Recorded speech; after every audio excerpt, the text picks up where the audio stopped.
This is the story of the lineage of the Puru. Yayati's son Puru, his lineage. Yadu came down south to where is the present town of Mathura. There, different tribes lived. These tribes, Andhakas, Bojakas and Vrishnis and Nagas, these four tribes.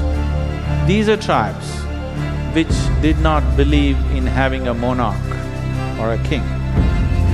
So Yadu came down and married into Naga tribe. Here, these clans were ruled by a council, not by a king. Yadu was cursed by his father never to be a king. So he came and married into the Naga tribe and joined the governing council. So these four clans together became known as Yadavas because Yadu became the chief of this clan. These four clans together became Yadavas, and a few generations later, Vasudeva was born. Vasudeva's sister was Preeta and Suradevi. These two sisters, Preeta was given as in adoption to his brother Kuntiboja, who did not have children. So he loved this girl so much that he gave his own name to her. Instead of calling her Preeta, he called her Kunti. Vasudeva had two wives, Devaki and Rohini. Devaki had a brother whose name was Kamsa. Kamsa was born out of a rape. Because everywhere else, the tradition and the dharma of the day was, it does not matter how a child was born. If a child was born to a mother who belongs to a certain clan, he became a legitimate part of that clan. But the Yadavas rejected Kamsa. They called him an illegitimate child. They refused to include him into the governing council, though he was a great warrior, because he was, what to say, he was too obnoxious and vulgar in his ways. But he made friendship with another great king of the east, who was Jarasandha. Because of his support, he gathered numbers around himself. For the first time in the Yadava clan, he dismissed the council and wore a crown and said, "I am a king."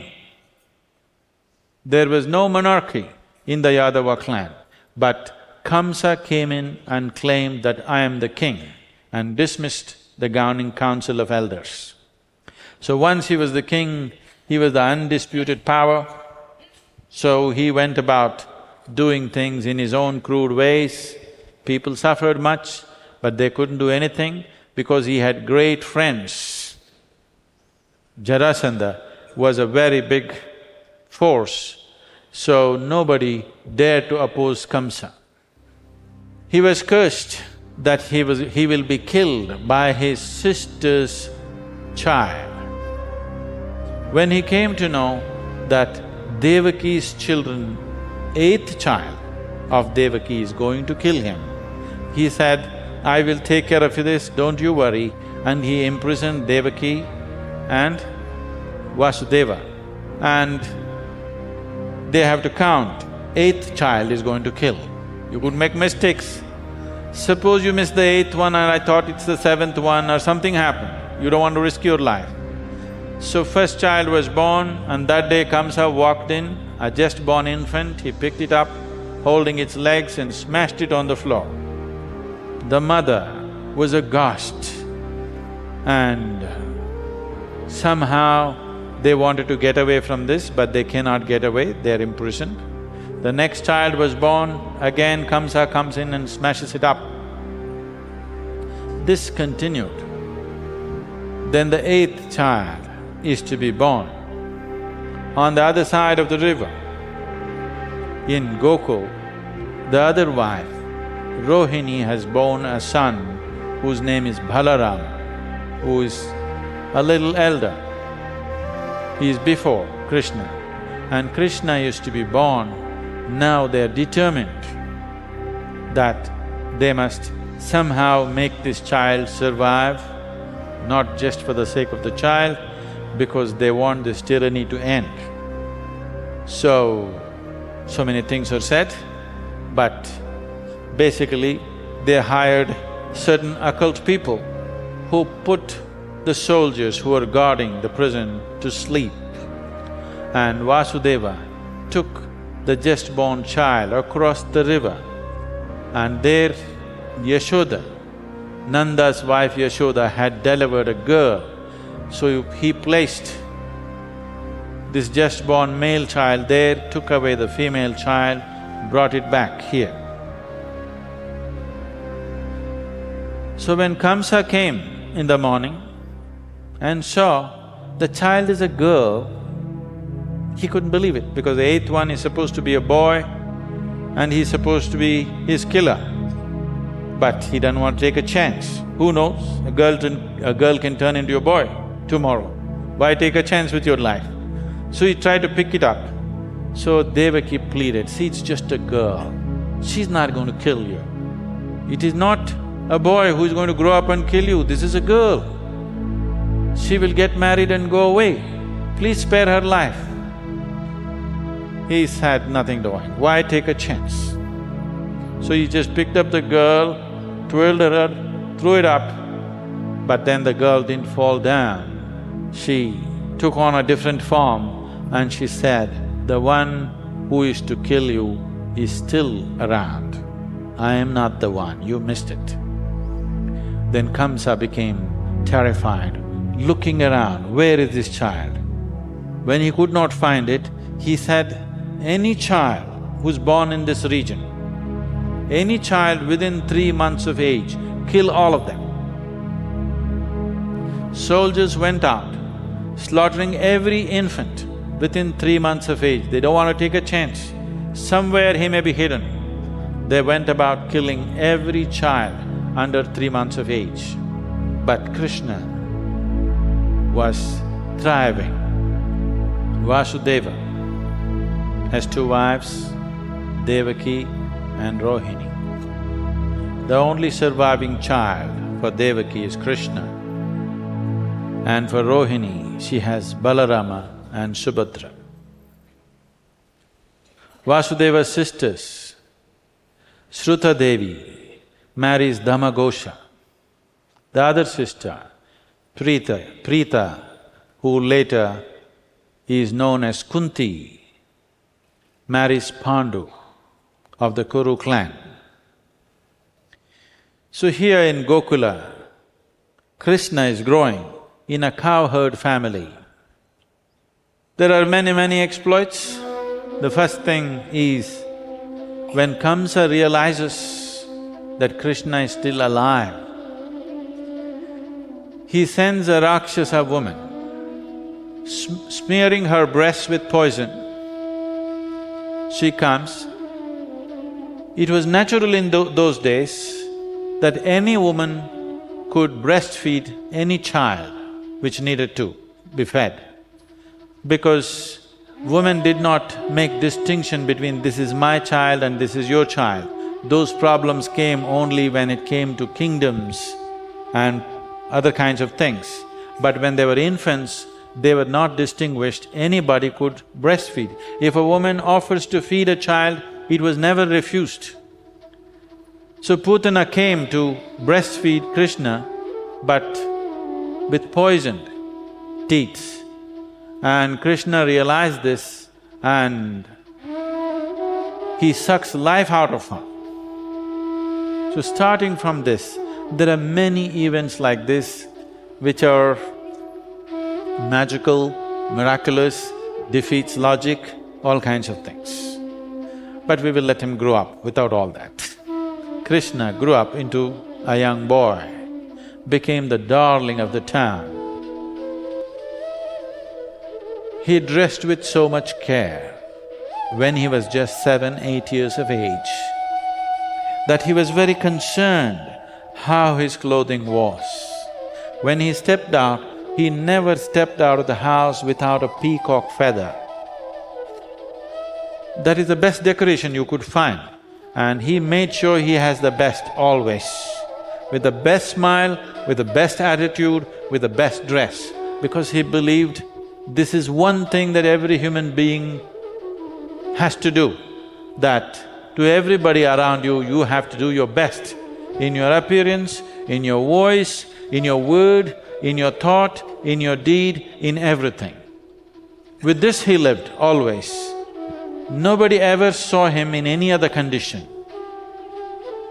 When he woke up, the first thing he did was he smiled. Not cried, not smiled. Tomorrow morning you just wake up like this and see. For the sake of this one and the sake of that one, isn't this the best thing you can do? Isn't this the best thing you can do?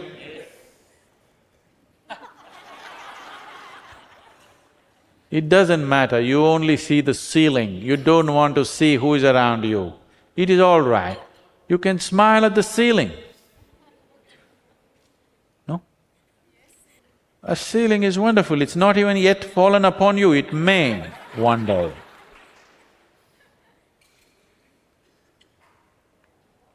Don't make the house in which you live into your grave.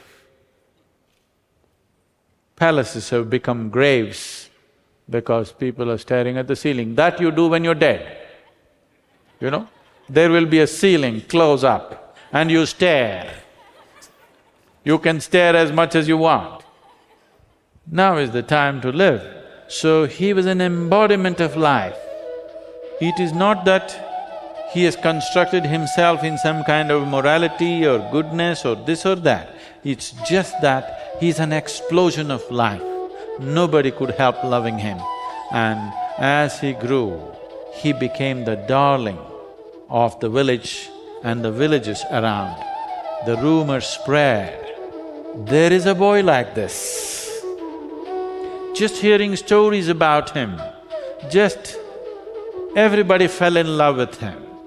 Women, whether they were 6 or 60 and anything in between, they all fell in love with him, even if they had not seen him, because people spoke, there is a boy like this, a miraculous boy. Nobody has ever seen him off. He is always on, never off. Okay, Sadhguru, tell me. This is off. Just on, super on, fully charged and on all the time. Krishna is not valued because he's right or wrong. In fact, he's a failure. Whatever he wanted to do, his mission did not succeed. But people love him and worship him 5,000 years later because he was just on, no matter what. It doesn't matter what was happening, he was just always super on, never off. Because the purpose of life is life, and he was a living embodiment and representation of that. He was simply life, all the time life. Generally the image is that he just played, he played his flute, he danced around with young girls, he romanced. No, that he did only till he was 16 years of age. After that, he lived a deadly serious life with a great mission on his shoulders. Making kingdoms, making kings, fighting wars. They say even in a war, he went with a smile. There are only 2 situations or 3 situations where he dropped his smile for a moment. We will come to those situations later. Otherwise, except for these 3 situations, even in the battlefield when he fought, even when he was defeated in battle, even when he had to run away from a battle, still he went laughing and smiling. So this is Krishna, many things happening around him. Not always right or wrong, but life and life and life alone. He didn't let anything else happen. He did not allow depression to happen. He did not allow anything else to happen. Just life in its full charge, never low battery.